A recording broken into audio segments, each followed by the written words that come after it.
Bom dia, alunos do primeiro ano do Colégio Durval Nunes da Mata. Eu sou a Jéssica, professora de Biologia, e hoje eu estou aqui para fazer a correção da atividade 2, referente à revisão que a gente fez sobre células e organelas celulares.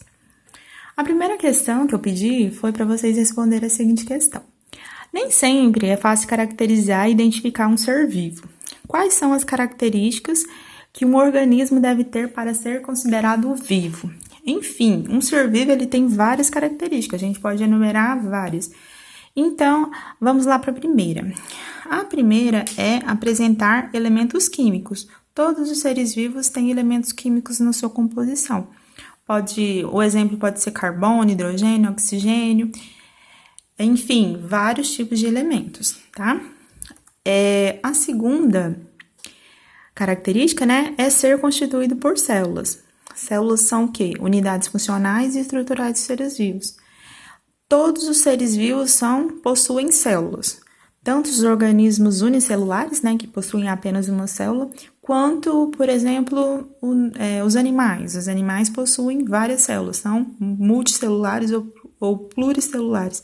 Mas, enfim, todos os organismos, desde o menor, do minúsculo, até o maior visível, grande, todos são constituídos por células.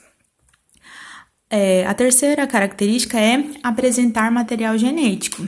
Todos os seres vivos vão ter material genético dentro das suas células, que são o DNA. Outra característica é apresentar reações químicas para a obtenção de energia. Ao conjunto dessas reações a gente dá o nome de metabolismo. Então, todos os seres vivos vão realizar o metabolismo para obter energia, para as necessidades, para as reações químicas que precisam, tá? 5, A quinta característica. Realizando o metabolismo, a gente vai necessitar de energia para realizar atividades. Então, essa energia é conseguida através da nutrição, certo? E todos os seres vivos podem ser classificados em dois tipos de nutrição, que é a autotrófica, e a heterotrófica. Autotróficos são capazes, de sintetizar o seu próprio alimento, já os heterotróficos precisam, consumir outros seres vivos. Por exemplo, nós, seres humanos, consumimos outros seres vivos, que são plantas, carne de outros animais, correto? Então, somos heterotróficos. Outra característica é a capacidade de reproduzir, ou seja, de produzir descendentes, tanto pelo modo sexual ou assexuado, certo? Outra característica é ser capaz de responder a estímulos do meio ambiente, uma propriedade que a gente chama de irritabilidade. Ou seja, todos os seres vivos são capazes de interagir com o meio ambiente a responder estímulos. E, por último, todos os seres vivos estão sujeitos a processos evolutivos, ou seja, sofrem modificações ao longo do tempo. Uma delas é as mutações, que são modificações que ocorrem na molécula de DNA e levam ao surgimento de novas características de um organismo. Essas modificações também podem ser transmitidas para os seus descendentes, certo? Então, estar sujeito a processos evolutivos, todos os seres vivos estão. A segunda questão é: qual a diferença entre uma célula procariótica de uma célula eucariótica? A única diferença entre essas... Única não. A diferença mais importante entre essas células é em relação ao núcleo, tá? Uma célula procarionte, ela não tem um núcleo definido. O material genético, ele vai ficar disperso no citoplasma. Já uma célula eucarionte, ela tem um núcleo delimitado, tá? E o material genético vai estar dentro desse núcleo. Esse núcleo, serve para proteger o material genético. Aqui um exemplo de uma célula eucarionte e de uma célula procarionte. Vocês podem observar aqui, Nessa primeira célula, uma célula eucarionte, o núcleo está bem delimitado aqui, ó, em roxinho, beleza? Já na célula procarionte, esse aqui é um exemplo de uma bactéria. Uma bactéria, ela tem o DNA todo disperso no citoplasma. Esse é um exemplo de uma célula procarionte.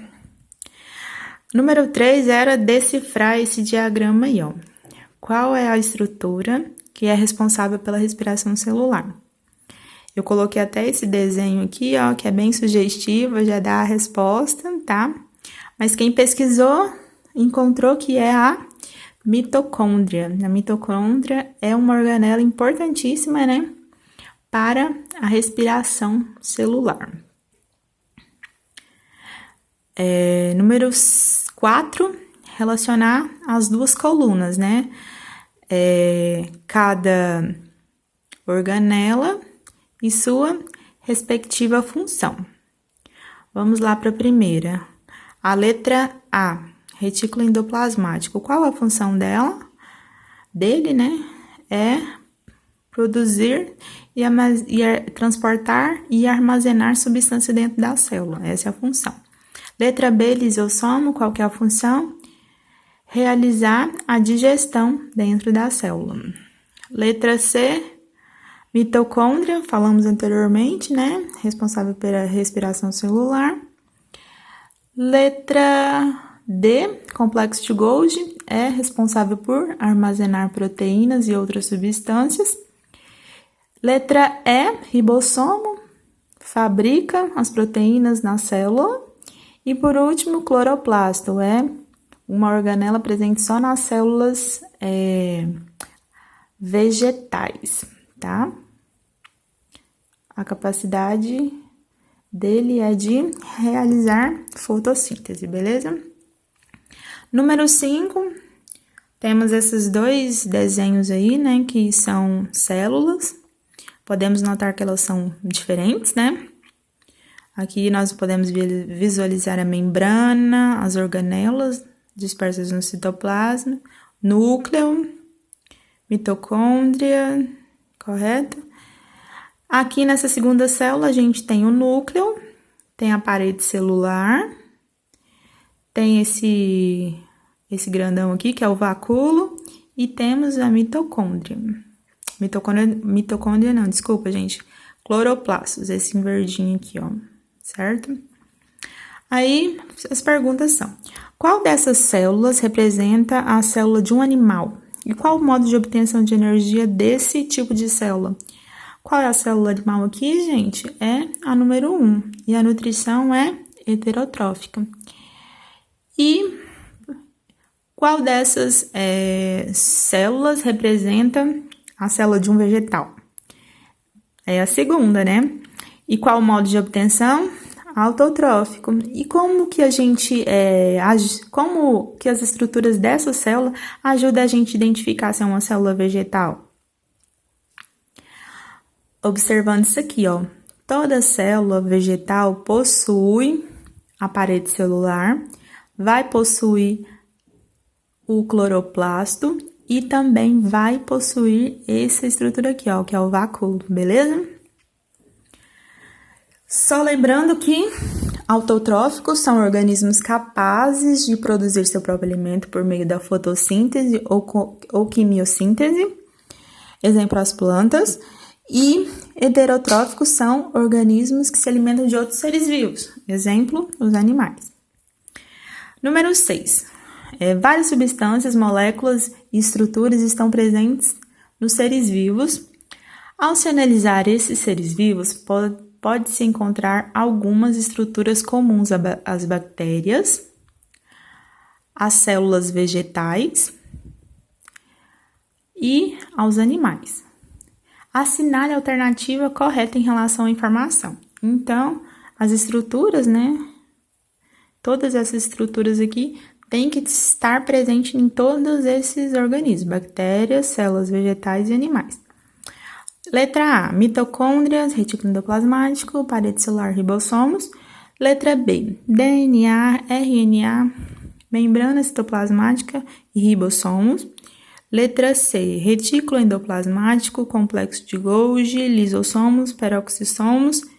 Letra D, vacúolos, plastos, ribossomos, membrana citoplasmática. E letra E, carioteca, mitocôndria, ribossomos, lisossomos. Vamos olhar aqui, analisar essas alternativas, né? Vamos nessa primeira aqui, ó. Carioteca. Bactéria, eu sei que não tem a carioteca, né? Que é a membrana que envolve o núcleo. Então, isso aqui eu já excluí. Vacúolos e plastos. Eu sei que somente as células vegetais que possuem, né? Então, isso aqui eu já excluí. Letra A, parede celular. Os animais possuem parede celular? Não, então, errado. Lisossomos e peroxissomos. Essas estruturas aqui estão presentes em todos esses seres? Também não. Então, a única alternativa que sobrou aí foi a letra D, né? Que é o DNA, RNA, membrana citoplasmática e ribossomos. Beleza? Então, galera, obrigada pela atenção de vocês. Espero que todos façam a correção, tá? E eu peço eu peço bastante para quem não fez atividade, né?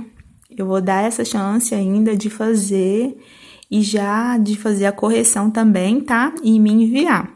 Porque todas essas atividades que vocês estão fazendo valem nota, tá? Então, se não fez atividade, faça.